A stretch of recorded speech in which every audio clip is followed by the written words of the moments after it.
Hello everybody, welcome to today's class. I hope everything is on the board, more or less. I mean everything's on the camera shot, maybe not, maybe I'll just put that a little bit further down so we can get the bottom of the board as well. Has that got it? If there's any problem with the quality, tell me now. Because once I start, I'm obviously not able to finish really. Let me see, what's that one down there? Let off steam. Yep, I think we're all good now to start. So we're doing advanced phrasal verbs today. Now I have a student, in fact I have two students at the moment, perhaps a few more, who are following very closely the book called Advanced Phrasal Verbs. It's by Cambridge University Press and it's one of a series of verbs. There's another one called Phrasal Verbs in Use. There's another one, intermediate phrasal verbs. There's collocations in use as well. There are many books of this type from Cambridge University Press. And this one deals with advanced phrasal verbs. Now, my student and I, we've already gone all the way through this book to chapter 40. And so I'm making this lesson to repeat some of the phrasal verbs, not all of them, but some of the phrasal verbs from the first 10 chapters. Perhaps some of the more interesting ones, or ones which I think are perhaps more useful than other phrasal verbs. So let's get started. In chapters 1 and 2 they just have a kind of introduction into phrasal verbs, and so they mention some which are, in my opinion, quite easy, which you should have already come across if you're already at an advanced level. So they mention cover up. Now this is a phrasal verb which is used all the time nowadays, because I think very often, especially on the internet, you will often read about conspiracies. And if you read about conspiracies, usually they involve some kind of cover-up. Yeah, perhaps you think that NASA have covered up the truth about the shape of the Earth. That's what one of my friends thinks, and I think we all make fun of him for it. But perhaps you think the government have covered up the truth about, could be anything, could be an assassination, it could be a particular event, and then you believe that they have hidden the truth from you, and so you think there is a cover-up. And you can use it as a noun as well. You can say a cover-up, or you can say the government covered up the truth. So that's quite an easy one, because I think it's very visual and it's an easy one to remember. Now you can speak out against something, and that means publicly oppose a particular position. So you might speak out against a rise in taxes, something like that. So if you speak out against something, you publicly oppose it. It's very similar to hit out at and come out against in chapters 7 and 8, which basically mean the same thing. It's when you publicly criticise some particular position. And yeah, speak out against would be publicly oppose, publicly criticise something.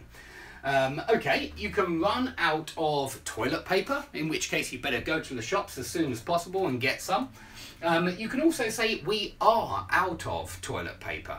So it doesn't have to be run, it could also be the verb be here. Something well worth remembering, because quite often people will just say, ah, we're out of time, or ah, we're out of sugar. I can't give you any sugar in your tea.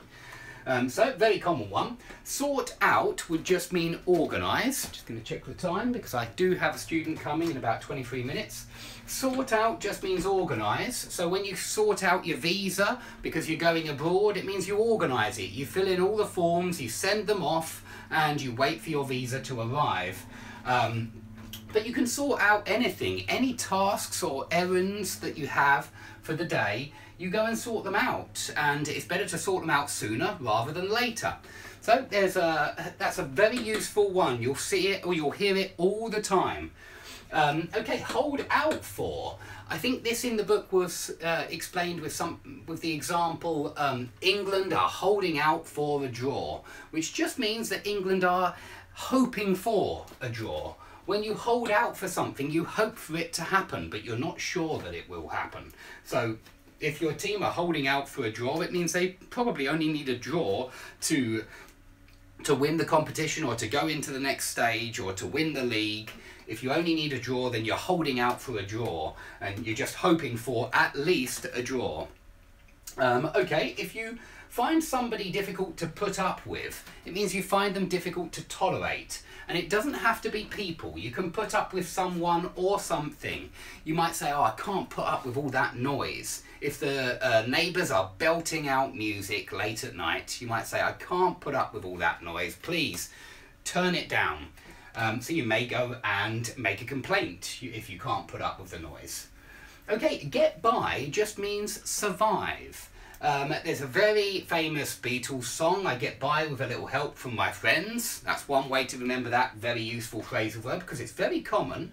And these by phrasal verbs, you should remember them in groups. And so get by is quite similar to scrape by, or other ones with by. So yeah, get by is survive, similar to live on, and get by on is very similar to live on. If you say this, if you say at university I got by on chocolate and crisps, it means you survived on chocolate and crisps. That was all you were eating. Or perhaps, you know, you're probably exaggerating, but you're saying that you got by on junk food. I certainly got by on a lot of junk food when I was at university. And yeah, it means that you live on that particular thing. Hold back. Normally this means something hinders your progress. So you might say that you were doing well studying English last year, but this year your lack of free time is holding you back. Yeah, it's preventing you from making any kind of progress. So hold back is like hinder or cause somebody not to make progress so quickly. It's like when something is an obstacle to your progress. It's a verb though, and I don't think we can say a hold back. No, we don't usually. It's a verb, so something holds you back. And wear out just means something when you use it over time slowly gets destroyed. So clothes wear out. Over time they become, you know, they get ripped, you get holes in them, the string starts to come away at the bottom, and so clothes wear out, trainers wear out. But also people can be worn out, and then it just means tired. It's exactly the same as these two down here. Tire out and knacker out. Knacker is slang, and you'll hear people in England say, I'm knackered. I don't think you get it over across the Atlantic, but I'm not sure. Somebody in America would have to make a comment below and tell us. But if people are worn out, they've run the marathon, or they've been playing football for 3 or 4 hours, something like that. Okay, on to chapters 3 and 4. Before you play sport, it's important to have a warm-up, and that's so that your muscles are all ready for the sport. So normally you're doing that kind of thing and that kind of thing, and then maybe running on the spot a little bit, just to get your muscles warmed up, literally warmed up, so that you don't pull a muscle when you're actually in the when you're actually playing the game. Okay, if you use a computer a lot and you have a lot of information on the computer that you don't want to lose, like I do, or as I do, I should say, as I do, you might want to make a backup. So I have all of my ebooks and hundreds of other ebooks as well, stored electronically on a hard drive, but I have a second hard drive on which I make a backup.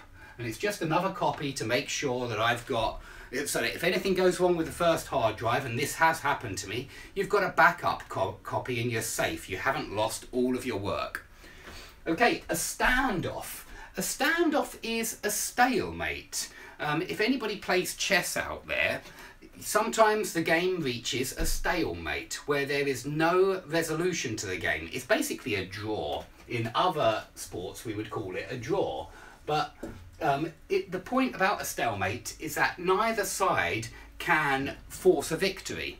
And when you have a standoff, a very good way of remembering this is the expression a Mexican standoff. And a Mexican standoff is when two people are pointing a gun at each other, threatening to kill the other one.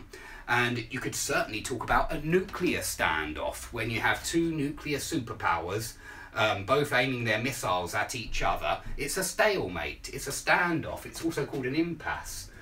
There are a few words you could use here, but they all describe the situation when two sides cannot force a victory and they're locked in some kind of position which they can't escape from. That's a standoff. Okay, a standby is a person who is ready to fill in for another person if that person gets sick or has a problem and has to be somewhere else. So if you work in the theatre, perhaps you're an actor, you might have a standby, which just means someone who'll fill in for you if you get sick, and the day comes when the performance has to take place. Somebody else can be your standby. He will act. He will fill in for you when you're not there. Okay, so you can have a standby. You can also have the onset, which just means the start of something. You might remember that these are obviously all nouns so far being used, phrasal verbs which have been changed into nouns. And the onset comes from the phrasal verb set in, rather illogically. It doesn't come from set on. And the onset means the beginning of something. So you can say the onset of winter, or you can say winter has set in. Okay, you could also talk about the onset of a disease, or you could say the disease has set in. So that's quite an odd one, very illogical that it's onset and it's set in as a verb. Overkill means when somebody has done something in an exaggerated fashion. So overkill literally means killing too much, because over means too much. And so perhaps I could do a lesson on phrasal verbs, and I could fill this board with 1,000 phrasal verbs, and that would perhaps be overkill. I don't think anybody would learn much from just 1,000 phrasal verbs, and in 10 minutes I just very quickly do one sentence for each of them. I can't do that many, obviously. It would be overkill anyway. It would be too much. And so overkill we use for when something is done in an exaggerated fashion, when something is done to too great an extent. It should be watered down, basically, just to use one here that I've missed. When you water something down, you make it less strong. So if you've got some whiskey there and you water it down with some water, you pour water in the cup and it waters down the whiskey, so it's not so strong, it's not so alcoholic, it's more dilute, would be the technical word. The formal expression is more dilute. And we use this phrasal verb to water something down. We even use it for exams or tests. You could say that the latest maths exam that kids are taking has been watered down, and it means it's not so difficult. It's been made easier. The kids will find it much easier because perhaps the government are trying to get higher marks and they decide to water down the exam, and in that way they'll get higher marks. The kids will find it easier. Okay, a comeback. This is normally used with singers or performers, and when they make a comeback, and it's always make a comeback, by the way, if you're wondering which verb goes with it, make a comeback. It means that they've been in retirement for a long time, or they haven't been singing, and then suddenly they make a comeback. They go on tour and everybody's listening to them again, and they've become famous again. So normally used for singers, this one, but it could be for anybody else who's famous, and it's when they become famous again. A build-up is when something is increasing in size or force. You could talk about a build-up of the military on the border. It means that they're putting more and more and more tanks, guns and units on the border. But you can also talk about the build-up to the Olympics or the build-up to the World Cup. And then it means all the hype which is on TV and on the adverts, which builds everybody up to the game. It means gets everybody more and more excited for the final moment when all of the games start getting broadcast. So you can also use a build-up meaning the media hype surrounding a big sporting competition. Outstanding has two meanings. Outstanding can mean fantastic, wonderful, great, super. But in formal English, if somebody says you have 3 outstanding debts, that means you have 3 debts which still haven't been paid. Something is outstanding, it hasn't been resolved. It's an issue which hasn't been resolved. So you could even be the word issue. Somebody could write to you. Somebody once wrote to me and said there are still several issues which are outstanding. And it was actually a solicitor, and I was waiting to move house. And she was telling me that unfortunately it couldn't happen yet because there were two more issues which were outstanding, which hadn't been dealt with, which hadn't been sorted out. Very useful one, that one. You can use it in so many different situations. Outdated means old-fashioned. Yeah, if something is outdated, it's old-fashioned. So a lot of language in old books is outdated nowadays, and that's why I don't recommend reading classical literature to improve modern English. It's good for the soul, but it's not necessarily good for your English. Off-putting is anything which is distracting, because put someone off means distracts them. So if something is off-putting, it's distracting. And by the way, the words on the screen can be quite distracting sometimes. I'm afraid I can't read them and talk about these verbs at the same time, because the words are simply too off-putting and I'll lose my flow. Okay, if there's a toss-up, then this literally means a toss of the coin. And so when you say, I don't know what to do today, it's a toss-up between going to the restaurant or going to the cinema. You're saying it's a 50-50 choice between those two options. And quite often people say it's a toss-up between A and B, and it means it's a 50-50, it could go either way, you're not sure. It could be this, it could be X, or it could be Y. It's 50-50. Toss-up is always 50-50. Ongoing means currently happening, so what's ongoing at the moment, I'm not sure, but in about 15 minutes there will be an ongoing lesson on my computer in 15 minutes. All sorts of things are ongoing at the moment. There's a lot of media hype about all sorts of rubbish, and so that media hype is ongoing. It's just we're in the middle of it, and it's taking place at the moment.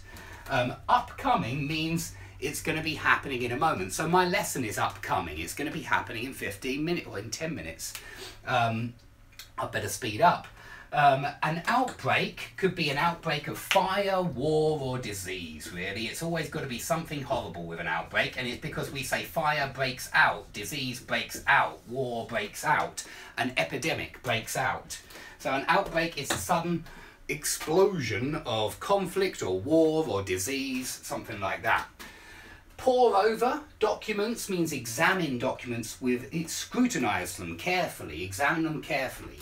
Be riddled with holes or be riddled with disease. They're the two main collocations for this. And it means be full of holes or be full of disease. You could also say it's riddled with problems. It's always negative, this, be riddled with, and it means be full of something negative. Sail through is always used with exams, really, or an interview, something like that. And if you sail through exams or you sail through an interview, you pass the exams with flying colours. You pass them easily. And if you sail through the interview, you deal with the questions really well, and at the end they say, you are a perfect person for the job, you've got it. If you hanker after something, you yearn for something. It's the same as yearn for. It means you really want something. And so perhaps a young teenager may hanker after the love of his life. But you can hanker after anything. It's anything you strongly desire, that you really, really want. If you brush someone off, that just means that, it literally means this. You can brush something off your t-shirt, yeah? If you've got some dust on your t-shirt, you can brush it off. But if you brush someone off, you want to get rid of them for some reason, and you very often fob them off with a lame excuse, which just means when you want to get rid of someone and you do it with something which is of lower quality than they actually want, then you fob them off with an excuse. Now, politicians have a habit of glossing over the details, which just means they avoid the details. They skirt around the details. And so gloss over works very well with details, and it's usually used in a negative sense when somebody's trying to deceive you and avoid mentioning the real details, what's actually going on. Now, if something bears on something else, it has a relationship with something else. It has relevance to something else. So, all of these phrasal verbs bear on the first 10 chapters of advanced phrasal verbs. It just means there's a connection between them. If you call in on a friend, you drop by or drop round, or any of the other phrasal verbs which are used for when you just socially go and knock on someone's door. Now, in a meeting, you need to put across your ideas clearly. So put across means to convey an idea. Come across can mean two different things. It can mean meet something accidentally, usually an object, so not meet, but just find something accidentally. You could come across an old watch at the market. But also, how you come across at the meeting It's being used in a second way here for how you represent yourself. The impression that you give other people of yourself is how you come across. Okay, spur on is encourage. So if you spur someone on, as a teacher I try and spur on my students to learn as many new words as possible and repeat the grammar and avoid the mistakes, that kind of thing. Hit out at and come out against is when you publicly oppose something, very similar to speak out against. Boil down to, come down to, hinge on are all very similar. It's when you give the reasons for something happening. So you might say global warming boils down to the increase in carbon dioxide in the atmosphere, or the build-up of carbon dioxide in the atmosphere. It comes down to the build-up. It hinges on. Here it means it ultimately depends on. Now, I don't happen to think that, but it's just an example. Eat into, or chip away at, or eat away at all mean erode, and very often it's used metaphorically. So you might say that your kids are chipping away at or eating away at your free time, or chipping away at your finances, taking them out, that kind of thing. Now, if you fish something out your pocket, it means it's not easy to get it out your pocket and then you finally fish it out. You might fish your keys out of your pocket. You might fish your keys out of the bag. And I've put that with these three, which are quite similar, which is when you have a bag of possessions and you're looking through the bag like this. It's a bit different from fish out, which is more like this. But if you're rummaging through or you're sifting through, when you're at customs, maybe one of the customs officers decides to rifle through your suitcase. They've certainly done it to me several times. I must look suspicious. Now, if you dig your heels in, it means you're being stubborn and you're not going to be bossed around. You're not going to change your mind about something. So you dig your heels in and you're going to you're going to stick to your guns. There's another expression, an idiom. Stick to your guns. You're not going to change your position. You're going to dig your heels in and remain in your position no matter how much somebody tries to persuade you otherwise. And if you let off steam, you're chilling out. You need to relax somewhere and let off steam. So you might go to a sauna to let off steam. That would be a good idiomatic phrase to use for the sauna. Now, if you decide to sex something up, it means make it more attractive or nicer. So you might try and sex up a media report or something with some kind of press release which is being made. You might try and sex it up to get more readers. But don't forget jazz up and do up, which are quite similar, because if you jazz something up, you make it more attractive, and if you do up your house, you're decorating it. Chill out is relax. Zone out means be catatonic. So if you've drunk too much, you might zone out, because it sounds like you're sitting there like a zombie. I think people generally zone out in front of TV, films, that kind of thing. If you potter about, you're just walking around somewhere, rather aimlessly enjoying the walk. And so it's a way of walking. It's like amble around, or just walk around without any particular aim. Now, if you hang around somewhere, you loiter. It's the same as just hanging. So the kids here in England, they always hang around McDonald's, and I've never understood why. Well, I suppose it's because of the cheap food, but they always hang around outside McDonald's. If you boss someone around, that's negative. It means that you're giving them too many instructions and you're telling them what to do. You usually skirt around the truth, which is similar to gloss over the details. It means avoid the truth. Say everything else, but not the truth, and just avoid that bit which will probably upset everybody. If you faff around, that means you waste time doing something when you've got something really... Oh, excuse me. If you waste time doing something when you've got something really important that you should be doing.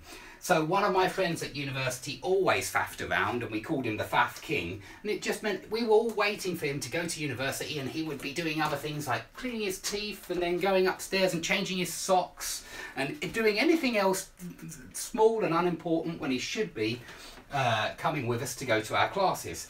Okay, a workaround is like a loophole. It's something that it's another way of getting to your aim or achieving your goal, but getting around any kind of difficulty on the way. So quite often you'll need to find a workaround if something is hindering your progress. If something is holding you back, you might need to find a workaround. Mess around just means play around, and so does doss around. I think when I was at school we used to doss around in English, and it was because it was so easy. We never used to learn any grammar. It's a real shame, we should have done, but now they're bringing in a lot of grammar. Now I really have to go right now because I have a student coming in 1 minute. So thanks everybody for watching, and I hope to see you all soon.